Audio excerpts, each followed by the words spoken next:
어깨 통증 3대장으로 오십견, 석회성 건염, 그리고 어깨 충돌 증후군을 꼽는데요. 그중 어깨 충돌 증후군은 가장 흔하게 오는 어깨 질환이며 상대적으로 젊은 30, 40대의 나이에서도 호발할 수 있어 주의가 필요합니다. 안녕하세요. 정형외과 전문의 문상현 원장입니다. 어깨 충돌 증후군이 어떤 질환인지 알기 위해서는 먼저 어깨 관절에 대한 이해가 필요합니다. 어깨는 우리 몸에서 움직임의 범위가 가장 큰 관절로 움직임이 자유롭고 가동 범위가 큰 대신 우리 몸에서 가장 약하고 불안정한 관절입니다.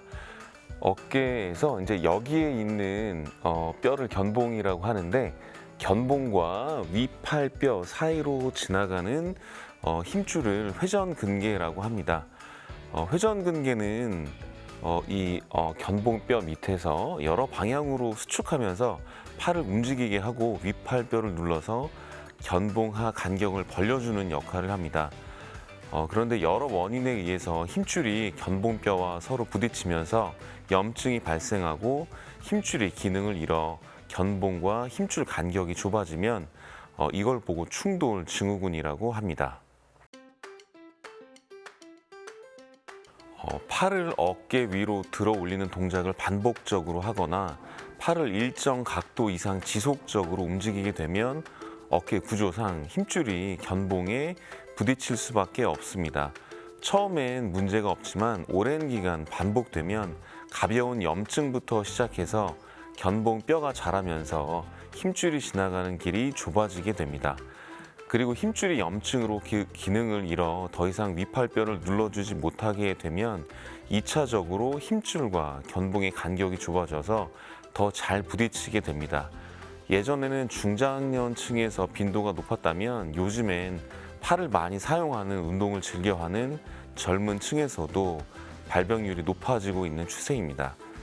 헤어 디자이너나 도배, 전기, 배선 작업, 용접 등 팔을 들고 일해야 하는 직종에 종사하시는 분들은 충돌 증후군이 발생할 확률이 더 높습니다. 어깨 충돌 증후군이 지속되면 회전근개 염증이 손상으로 발전하고 적절한 치료가 되지 않는다면 회전근개 파열이 발생할 수 있습니다.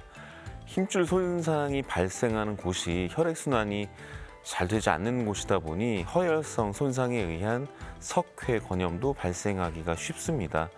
통증으로 어깨를 오랜 기간 움직이지 않게 된다면 2차적으로 관절낭이 쪼그라들고 염증이 생기는 오십견 역시 발생할 수 있습니다. 어깨 관절에서 발생하는 질환은 그 종류가 다양하고 빈도도 잦은 편입니다. 그 중에서도 어깨 충돌 증후군은 가장 흔하고 다른 어깨 질환을 연쇄적으로 유발할 수 있기 때문에 어깨 질환의 시작이라고 얘기할 수 있습니다. 보통 어깨라고 하면 승모근 쪽을 어깨라고 생각하시는 분들이 많은데, 충돌 증후군이나 다른 어깨 질환으로 통증이 생기면 위팔, 이 부위에 통증이 생깁니다. 평소엔 괜찮은데 팔을 옆으로 들어 올리거나 쭉 뻗는 동작, 뒤로 제끼는 자세 등 특정 각도와 자세에서 뜨끔한 통증이 생기는 것이 특징입니다. 어깨 충돌 증후군이 무서운 것이 방치되면 회전근개 힘줄 파열로 넘어갈 수 있기 때문입니다. 충돌이 시작되면 통증과 염증이 생기지만 반복되면 힘줄 손상이 생기고 방치되면 최후에는 힘줄 파열로 넘어갈 수 있습니다.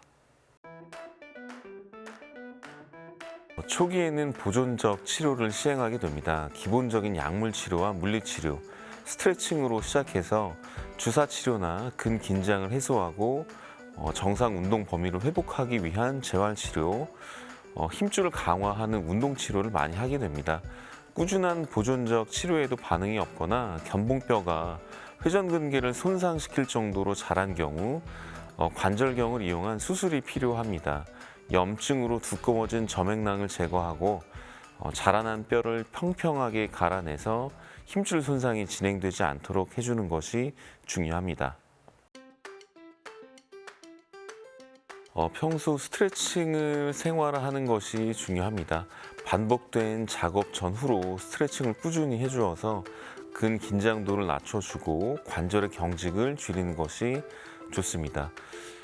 그리고 회전근개 강화 운동을 통해서 회전근개의 기능을 유지하는 건 역시 중요합니다. 그리고 통증이 오는 자세나 동작이 있으면 의식적으로 피하는 것이 좋습니다. 그래야 2차적인 힘줄 손상을 줄일 수 있겠습니다.